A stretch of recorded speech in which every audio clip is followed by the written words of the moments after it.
Казвам се Валентин Георгиев и съм изпълнителен директор на Американската търговска камара в България. В следващите 30 минути с няколко колеги медиатори от различни центрове за медиация в страната ще ви демонстрираме как и най-трудните спорове, възникнали между страни, могат да бъдат разрешени чрез способа на медиацията. Доброволна и поверителна процедура за извънсъдебно разрешаване на спорове, която се направлява от трета неутрална страна. Кои са предимствата на медиацията? Медиацията е бърза, гъвкава и сравнително евтина процедура с висок процент на успех. При медиацията и двете страни контролират резултата и достигат сами до взаимно приемливо решение. И двете страни печелят, което позволява да се запазят съществуващите отношения между тях и да се развият дори и по-добре за в бъдеще. Всичко това прави медиацията желан способ за разрешаване на търговските спорове. Медиацията, която ще видим, е свързана с спор относно изпълнението на задълженията по договор за строителство. Хотелска верига възлага на строителна фирма изграждането на хотел в курорта Слънце и море. Изпълнението на задълженията на строителя включват изграждането на сградата, доставката и монтажа на оборудването и обзавеждането на хотела. И двете страни работят за първи път заедно. Като цяло, възложителят е доволен от изпълнението, но при приемането на строителните работи установява редица несъответствия и желая тяхното отстраняване. Двете страни спорят повече от 2 седмици, но не постигат спогодба. Напрежението расте. След 1 месец изтича срокът за приемането на обекта. Притиснати от времето, двете страни решават да прибягнат към медиация. И така ще видите най-важните моменти за разрешаването на този спор, как действа медиаторът и какво може да очаквате от процедурата медиация. Добър ден на всички, добре дошли. Казвам се Красимир Добрев и съм медиаторът, с когото избрахте да работите днес. Преди да започнем работа, бих искал да се представим. Вие сте? Богдана Милева, адвокат на Ходстрой ООД. Приятно ми е, името ми е Койчо Колев и съм управител на Ходстрой ООД. Ана Билкова, изпълнителен директор съм на Милтън ЕАД. Аз съм адвокат Богомил Томов, юридически съветник на Милтън ЕАД. Преди да пристъпим към работа, бих искал да ви запозная накратко с процедурата по медиация. Медиацията е доброволна извънсъдебна форма на решаване на спорове, в която трето неутрално лице, в случая медиатора, подпомага страните да стигнат до взаимоприемливо споразумение по спорните въпроси. Медиацията е абсолютно доброволна процедура. Вие може да я прекъснете във всеки един момент, когато решите. По време на медиацията може да използвате консултанти, адвокати. Това, на което бих искал да наблегна, е, че аз не съм съдия. И в този смисъл не трябва да очаквате от мен да реша въпроса. Не съм и адвокат и не може да очаквате от мен да ви давам правни становища. Целта на медиацията е да се постигне споразумение. Като медиатор аз трябва да бъда абсолютно неутрален и ви гарантирам тази своя неутралност. Ако у вас възникне съмнение за моята неутралност, вие може да поискате прекъсване на медиацията и да поискате нов медиатор. С няколко бележки само ще се спра на процедурата по медиация. Тя ще протече в общи и отделни срещи. По време на тези срещи вие може да се водите бележки, аз също ще си водя бележки. Те ще бъдат унищожени на края на медиацията. Ако имате някакви въпроси по самата медиация, може сега да ги поставите по процедурата. Да, съгласна. И ние. Да, съгласни сме. Вие сте се запознали с споразумението за медиация, което трябва да подпишем преди да започнем. Ще ви помоля да го подпишете. Ето, заповядайте, адвокат Милева. Докато медиаторът обяснява естеството на процедурата, той се договаря с страните и за реда на изказванията. След встъпителните си думи, медиаторът оставя страните да говорят.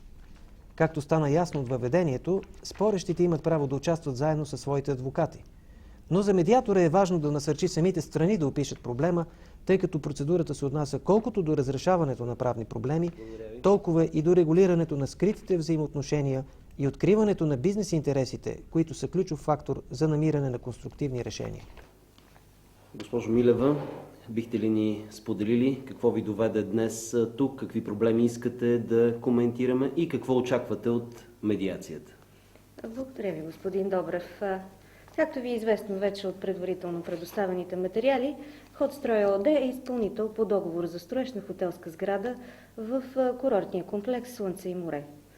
Договорът беше сключен на 1 септември 2003 година и съгласно него трябваше обектът да бъде напълно приключен на 1 април тази година.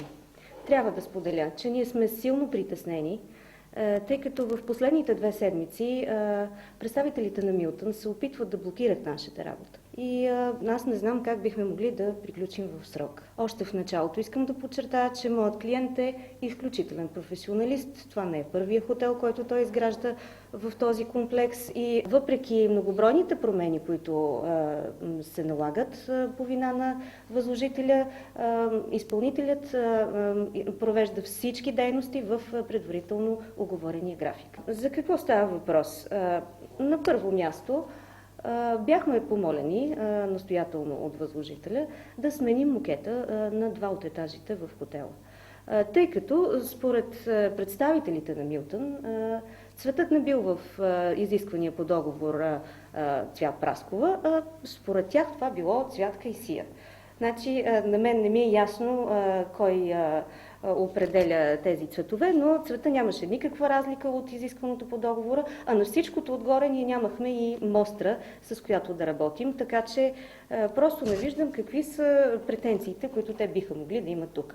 Както и да е, желайки да изпълним техните разпореждания, обаче ние се съгласихме, подменихме го, това ни струваше 22 000 лева и ние държим възложителя да покрие тая сума, тъй като нямаха право да искат от нас тази промяна. Вторият проблем е свързан с кухненското оборудване. Трябваше да бъде монтирано оборудване на Xenox, но тъй като се оказа, че то няма да бъде налично в необходимия технологичен срок, наложи се изпълнителят изцяло в интерес на възложителя да подмени оборудването с Modus, марка, която е с много добри характеристики, също толкова добри като Xenox и е с 10 000 лева по-евтино.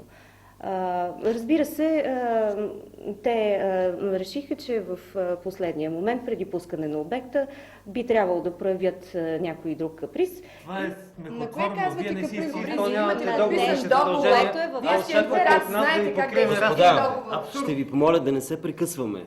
За мен е трудно да слушам, когато и двете страни говорят. Ако не сте съгласни с нещо, моля, водете си бележки. После ще се върнем на тях и ще ги обсъдим. Но нека да не се прекъсваме. Госпожо Милева, продължете, моля ви. Благодаря ви, господин Добрев. Аз вече успях да изложа основните факти по случая, но накратко бих желала да обобщя какви са нашите искания. На първо място, ние смятаме, че подмяната на мокета не беше наложителна. Ние искаме да ни бъдат покрити 22 000 лева, които бяха необходими за подмяната на мокета. На второ място, що се отнася до оборудването, ние твърдим, че поставеното от нас оборудване отговаря на абсолютно всички технически изисквания. Разбира се, ако те не желаят да проявят разум, ние сме готови да подменим това оборудване, но това ще им струва допълнителни 4 месеца работа и 75 000 лева. Ако правилно съм ви разбрал, вие настоявате Милтън да поемат разходите за подмяна на мокета. Що се отнася до оборудването, съгласни сте, че договорът изисква Xenox, но сте убедени в качествата на Modus. Да. Ако се наложи подмяна, искате още 4 месеца и допълнително 75 000 лева. Така ли? Да, точно така. Само ако ми позволите да вметна, Да. Искам да бъде ясно, че спестяването от 10 000 лева, което направихме, остава за възложителя. Благодаря ви, госпожо Милева. Господин Томов, нека да чуем и вашата позиция. Претенциите, които чухте тук, що изложени от представителите на Хотстрой, са абсолютно необосновани. По първият проблем, за мокета. В договора изрично е записано, че цветът на мокета трябва да бъде праскова. Там не е упоменато, че той трябва да бъде кайсия. Политиката на Милтън в тази насока по отношение на цветовата гама е във всички хотели тя да бъде еднаква, независимо от интериора. Това е така, защото цветът е част от идентичността на нашата верига, позната в целия свят. По отношение на втория проблем с оборудването, Хотстрой току-що признаха, че сами са нарушили договора. Ако имало проблем с доставката и подмяната на оборудването, те трябваше да ни уведомят надлежно, за да може ние да вземем участие в решаването на този проблем и да го съобразиме с защитата на нашите интереси. Ние смятаме, че те са имали други мотиви за тази подмяна. Всъщност, на практика, вие ставате свидетел на един опит от тяхна страна да ни извият ръцете и да ни принудят да приемем тази промяна без последствия. Ние в никакъв случай не можем да оставим подмяната без последствия, защото това означава да дадем лош пример на другите контрахенти. В заключение, искам да заявя, че ние няма да покрием разходите за мокетите, държим оборудването да бъде подменено в рамките на един месец и то да бъде изцяло за тяхна сметка. Разбирам, че вие не сте съгласни да поемете разходи за подмяна на мокета. Че не сме съгласни. Имаме подписан договор, ние искаме договора да се изпълни точно. Има ли нещо друго, което бихте желали да добавите? Като качество на тяхната работа беше задоволителна. Задоволителна ли? В общи линии. Госпожо Билкова, при цялото уважение, което имам към вас, аз не мога да разбера вашето поведение. Известно ви е, че работата ни е безупречна. До този момент вие поискахте над 10 промени, които ние ги изпълнихме изцяло. Значи, вие можете да излизате извън рамките на договора, да искате допълнително фитнес зала да се направи. Подчертавам, че това е изцяло във ваш интерес. А когато ние правим една промяна, тя изведнъж става проблем в нашите отношения. Как няма да е проблем, господин Колев, тази промяна? Искам да ви обясня, че проблема в нашите отношения се корени във вашето поведение. За цялото изпълнение на договора, вие не намерихте за необходимо да ни уведомявате какво правите по неговото изпълнение. Така не може да се работи. Ако бяхте дигнали един път телефона да ме уведомите какво правите на своя глава, или пък да покажете уважение към мен като партньор в договора, да съгласувате нещата, които вършите, нямаше да сме тук. Защо ми говорите сега за наши модификации и втора фитнес зала? Какво искате сега да ме внушите, че едва ли не вие сте жертва на някакви наши капризи? Няма нищо подобно. Всички тези промени, за които вие сега ми говорите, са ви заплатени и то са ви заплатени много добре. Вие това не може да го оспорите. Тази втора фитнес зала, аз ви попитах дали бихте могли да я изградите. Вие ми отговорихте да, изградихте, платихме ви. Не мога да кажа, че вие сте имали някакво изключително качество на работа. А що се отнася до това, че срока сте искали да спазите, 4 месеца срок, извинявайте, туристическия сезон ще свърши, господин Колев, ако се движим с вашия срок. Господин Добрев, не смятам, че с този разговор ние постигаме нещо положително. Аз няма да позволя репутацията на Ходстрой да бъде накърнявана. Желаеме в срок да приключиме договора, тъй като имаме да изпълняваме и други обекти. Обективно обаче държа да заявя, че е невъзможно кухненското оборудване да бъде подменено за по-малко от 4 месеца. И ако господата от Милтън продължават да настояват, аз няма да приключа договора в срок единствено само за наша сметка, а ще претендирам разходите да бъдат заплатени от Милтън. Благодаря ви, господин Колев. Мисля, че при това положение е време да проведем отделни срещи. Но преди това, ако ми позволите, едно обобщение да направя. Всички страни са съгласни за това, че договорът трябва да бъде приключен в срок. Така ли? Да. Като цяло, Милтън са доволни от качеството. Спорът касае довършителните работи. Ходстрой имат претенция за 22 000 лева за подмяна на мокета. Убедени са в качеството на кухненското оборудване Модус, но ако се наложи да се подмени това оборудване, ще трябва да се доплатят още 75 000 лева и да се даде един 4-месечен срок. Милтън от своя страна не приемат тази претенция, като смятат, че оборудването трябва да бъде съгласно договора и разходите за мокета трябва да бъдат за сметка на Ходстрой. Правилно ли съм разбрал всичко, което току-що изложих? Така ли е? Да. Мисля, че е време да проведем отделни срещи. Господин Колев, както вече поясних, това е поверителна среща. Има ли нещо, което бихте желали да споделите сега и което не споделихте по време на общата ни среща? Много ми е неприятно, че от Милтън се опитват да ви убедят в недостатъчното качество на нашата работа.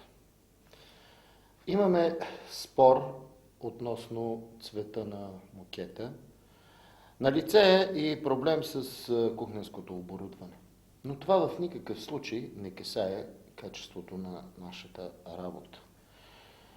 Считам, че в случая Милтън се опитват да демонстрират сила, тъй като ние достатъчно дълго време им правихме отстъпки. Господин Колев, Милтън няма нужда да ме убеждават в абсолютно нищо, защото моята преценка няма да помогне на ситуацията. От това, което чух, разбирам, че вие сте много притеснени от тяхните нападки върху качеството на вашата работа. Така ли? Да, така е. Работата ни е отлична. Обвиняват ни, че не сме ги уведомили относно подмяната на мокета и кухненското оборудване. Но ние нямаше откъде да знаеме каква е фирмената политика на фирмата Милтън по отношение марката на кухненското оборудване и цвета на мокета. Добре, ако ми позволите, нека се прехвърлим на една друга тема. Когато госпожа Билкова от Милтън говореше за проблемите в комуникацията, вие сякаш кимахте одобрително с глава. Може ли да кажете нещо повече в тази насока? Как да ви кажа, наистина аз не контактувах достатъчно с Милтън, тъй като трябваше да изпълнявам още няколко обекта. Признавам си, че спорът би могъл да бъде избегнат, ако ние бяхме уведомили Милтън относно подмяната на кухненското оборудване. Но за нас при изпълнението на договора бяха важни качеството и срок, в който можеше да бъде доставено и монтирано това оборудване. А както вече аз подчертах, не беше възможно да доставиме оборудването Xenox в сроковете по договора. Нещо повече, оборудването Modus, държа да подчертая пред вас, че е със същите качествени показатели, но с 10 000 лева по-евтино. Ако ми позволите един въпрос, вие използвате ли подизпълнители във вашата работа? Определено да. На големите обекти, на които работиме, ние няма как да не използваме. А когато те се отклоняват от това, което е тяхно договорно задължение, как реагирате? Да, разбирам вашият въпрос. Може би и аз бих задал по същия начин към моите подизпълнители въпроса: добре, защо е направена една подмяна и вместо един уреди са монтирани други. Но все пак аз държа да подчертая, че Modus наистина е едно добро решение. Господин Добрев, бих искала да ви предоставя всички технически документи, които доказват качеството на избраното от нас оборудване. Ако желаете, бихте могли да ги предоставите на отсрещната страна. Що се отнася за нашето искане по отношение на 22 000 лева за мокета, ние не държим чак толкова на тази сума, тя е нищожно малка. Бихме могли да покрием и цялата сума, но не искаме да изглеждаме така, сякаш сме слабата страна. В крайна сметка правихме достатъчно отстъпки. Може би би било разумно да поделим разходите на половина, но бихме предпочели вие да направите това предложение вместо нас. Ако правилно ви разбирам, вие твърдите, че е имало проблеми в комуникацията, но сте убедени в качествата на Modus. Бих ви попитал, какви са вашите бизнес интереси в бъдеще с представителите на Милтън? Имате ли такива бизнес интереси?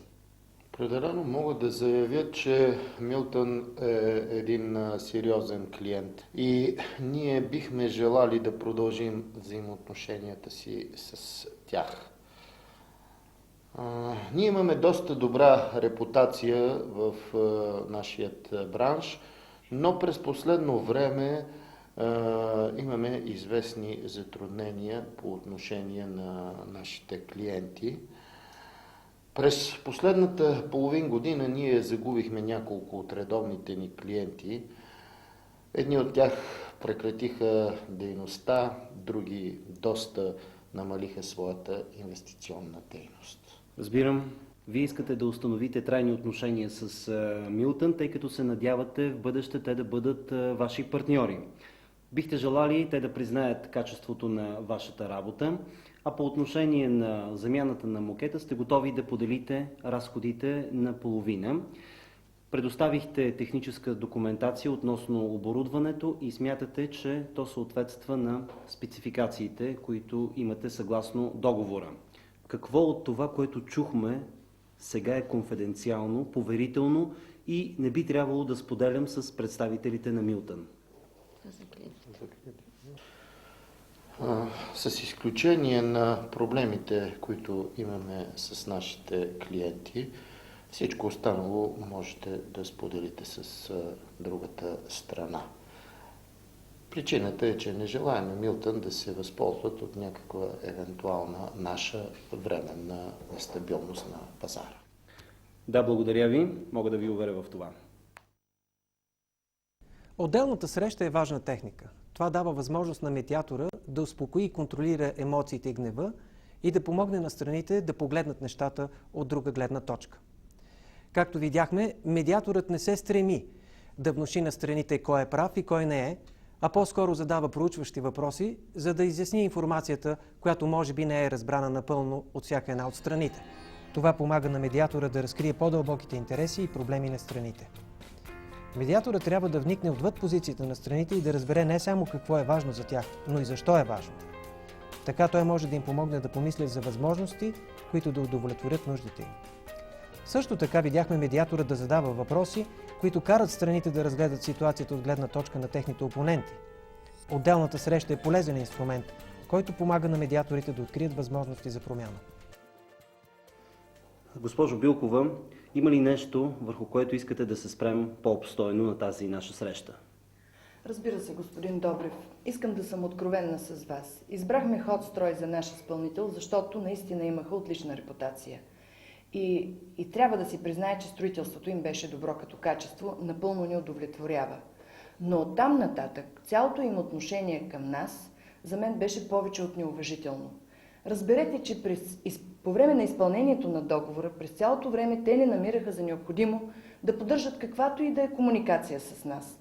Не са ни търсили, не са съгласували техни решения по изпълнение на договора и ето, че резултатите не закъсняха от тази липса на комуникация. От това, което чувам, прави извода, че вие се чувствате много разстроени поради това, че не са ви уведомявали. Ама разбира се, че се чувстваме разстроени. Аз се чувствам обидена, защото в края на краищата ние сме възложител, те са изпълнител. Когато един изпълнител е натоварен с определени задължения по договор и той ги променя своеволно, нормално е да потърси какво е мнението на възложителя. Това е една елементарна търговска етика. Как няма да се чувствам обидена? И виждате сега в началото на новия туристически сезон, ние имаме променени параметри по изпълнение на договора, променение цвета на мокета, а за нас този цвят наистина е много важен. Това не е издребняване от наша страна. Това е част от фирмената идентичност на нашата верига. Тоест, Хотстрой е трябвало да ви уведомяват винаги, когато излизат извън параметрите на договора. Така ли? Разбира се, това е нормално. Отделно от това, те подмениха кухненското оборудване. Сега Модус може да е добро кухненско оборудване, но аз не знае нищо за него. Господин Томов. Точно така. В договора има специална клауза, по силата на която те не могат да извършват никакви промени без нашето изрично съгласие.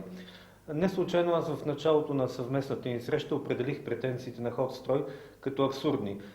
И това съвсем не беше преувеличено. Ако те заявят техните претенции в съда, смея да твърдя, че с лекота биха ги отхвърлили. Напротив, ако ние обосновем насрещни искове, ние с лекота ще ги защитим и докажем в съда.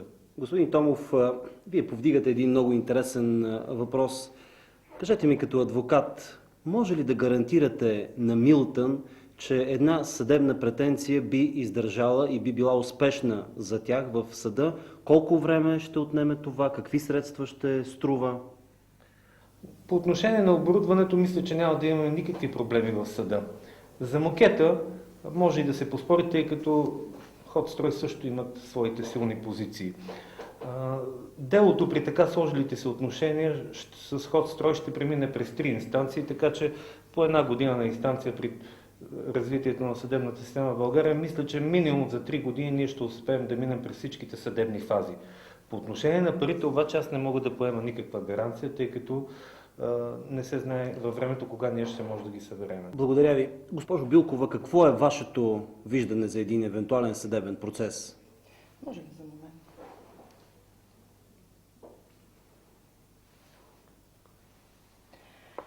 Господин Добрев, откровенна съм отново с вас и искам да ви заявя, че ние не желаем съдебни процеси. Ние нямаме никакъв интерес от един 3-годишен, както моят адвокат потвърди, съдебен процес и една неизвестност дали изобщо ще си получим парите. За нас е важно договорът да се изпълни в срок, защото, отново ви казах, след един месец туристическия сезон се открива и за нас е много важно, това е първият ни хотел на Черноморието, да стартираме в този сезон с новия хотел. Кажете ми, какви бихте желали да бъдат вашите отношения с изпълнителя? Като цяло бихме искали те да не са толкова арогантни, когато ние споделяме с тях нашите проблеми. И на второ място бихме желали да има по-голяма демонстрация от тяхна страна на едно желание за съвместно обсъждане на проблемите и решаване на тях без никакви излишни емоции, каквито те демонстрираха днес пред вас. Госпожо Билкова, представителите на Ходстрой споделиха, че съществуват проблеми в комуникацията помежду ви, но споделиха, че техническото оборудване, такова каквото са ви инсталирали на вас, съответства на техническата спецификация. Те представиха тази техническа спецификация. Аз бих искал вие да се уверите дали е същата, която са представили и на вас.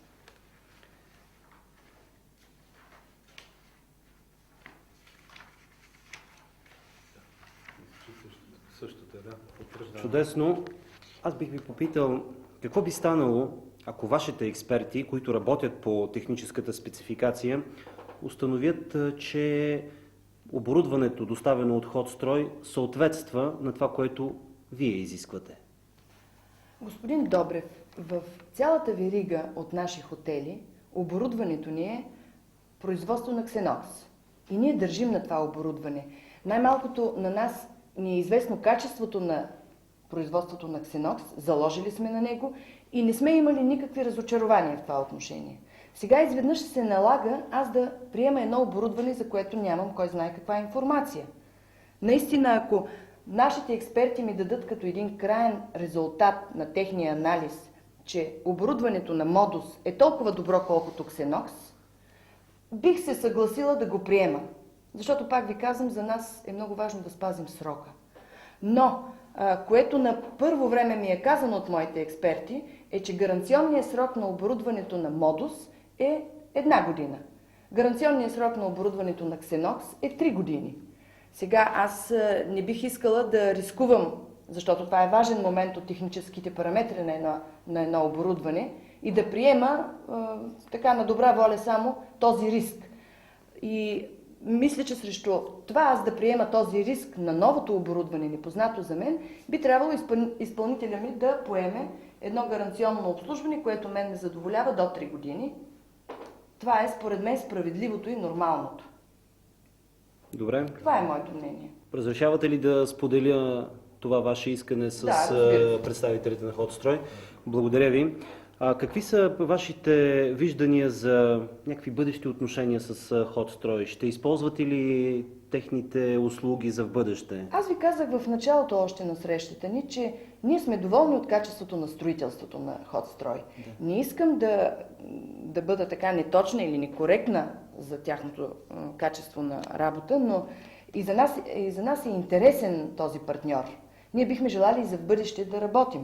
Но видяхте, че имате някакви проблеми с Чудесно. тях. Остана да обсъдим само въпроса с мокета. Имате ли някакво становище? Господин Добрев, за мокета няма да издребняваме. На фона на цялата инвестиция, която сме направили с този хотел, стойността на един мокет просто за нас е без значение. Какво бихте казали, ако успее да получа съгласието на изпълнителя за евентуално споделяне на разходите?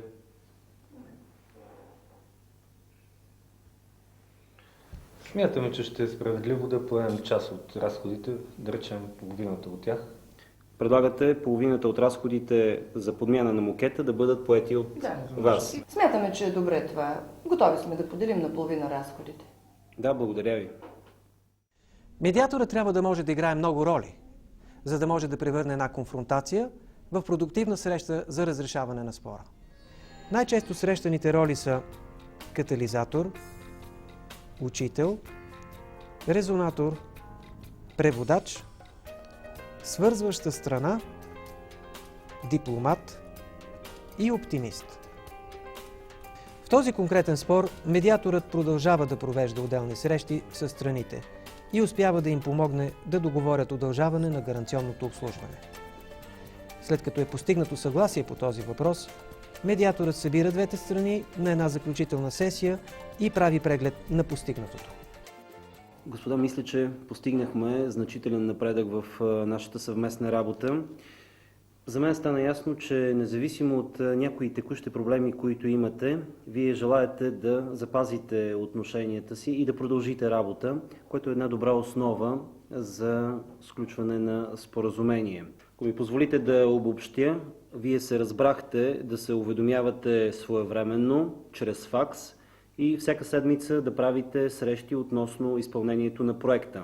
Така ли е? Да.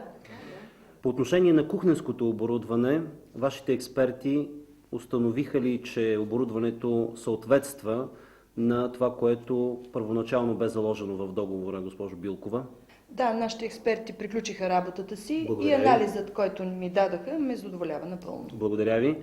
Господин Колев, вие се съгласихте да увеличите гаранционния срок на оборудването Модус с 1 година. Общо 2 години гаранция. И тъй като в хода на разговора се появи идея разходите по подмяна на мокета да бъдат поделени между двете фирми по-равно, това така ли е и все още така ли е? Да, ние държим на тази. И ние. Да, съгласна съм. Аз мисля, че ние в голяма степен сме постигнали съгласие по основните спорни въпроси. Благодаря ви за усилията. Сега бих искал да помоля адвокатите да подготвят споразумение по тези въпроси, по които ние успяхме да достигнем до някакви общи позиции, след което да се запознаете и да се подпишем. Още веднъж ви благодаря за усилията и за добрата работа, която свършихме всички.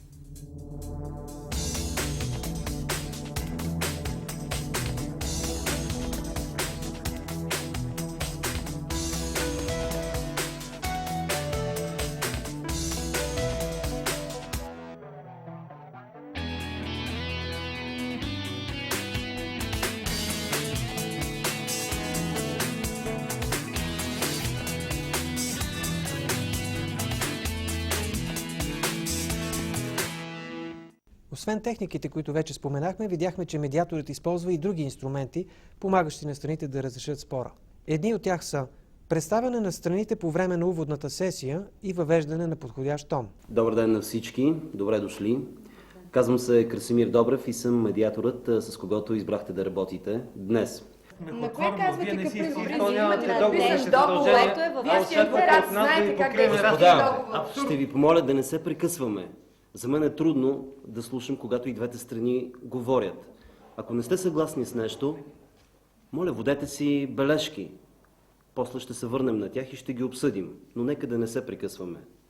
Въведението е една от най-важните стъпки в медиацията, защото във въведението се задава тона на разговор, създава се атмосферата, трябва да се демонстрира уважение към страните и процеса. Въведението дава параметрите, определя параметрите на работата и най-вече във въведението се определя самата атмосфера, в която ще се работи. Обобщаване. Ако ми позволите да обобщя, вие се разбрахте да се уведомявате своевременно, чрез факс и всяка седмица да правите срещи относно изпълнението на проекта. Така ли е? Да. Обобщенията са често използвана техника. Те дават възможност медиаторът да се убеди, че страните са разбрали какви са проблемите в спора и да се отдели спорното от безспорното. Добре е в края на медиацията да се обобщи по кои въпроси страните са се споразумяли и по кои не са могли да достигнат до споразумение. Отделни срещи. Мисля, че е време да проведеме отделни срещи. Благодаря ви.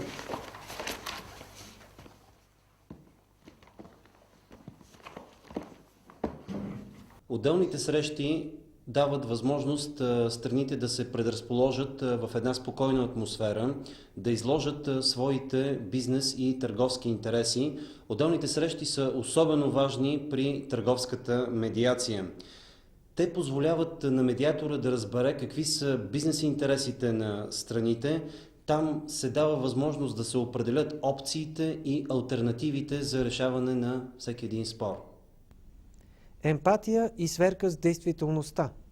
Вие използвате ли подизпълнители във вашата работа? Определено да. А когато те се отклоняват от това, което е тяхно договорно задължение, как реагирате? Може би и аз бих задал по същия начин към моите подизпълнители въпроса: добре, защо е направена една подмяна и вместо един уреди са монтирани други. Кажете ми като адвокат, може ли да гарантирате на Милтън, че една съдебна претенция би издържала и би била успешна за тях в съда? Колко време ще отнеме това? Какви средства ще струва?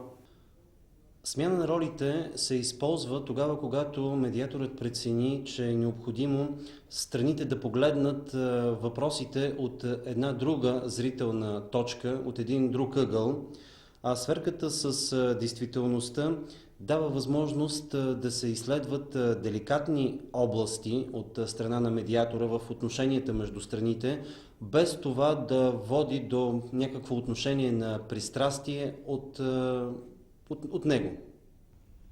Предложения на медиатора. Може би би било разумно да поделим разходите наполовина, но бихме предпочели вие да направите това предложение вместо нас. Какво бихте казали, ако успее да получи съгласието на изпълнителя за евентуално споделяне на разходите? Винаги медиатора трябва да се опитва да насочва страните сами да стигат до конкретните идеи за решаване на спора. Тогава, когато обаче, и то особено при търговската медиация, и двете страни поискат от медиатора да изкаже своето мнение, ако той е компетентен, може да го направи, но с тази уговорка, че това не е препоръчително. Медиацията е много ефективен способ, чрез който търговците могат да разрешават споровете си.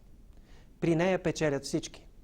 Надяваме се, че този филм ви е показал потенциалните възможности на медиацията за постигане на по-добър краен резултат.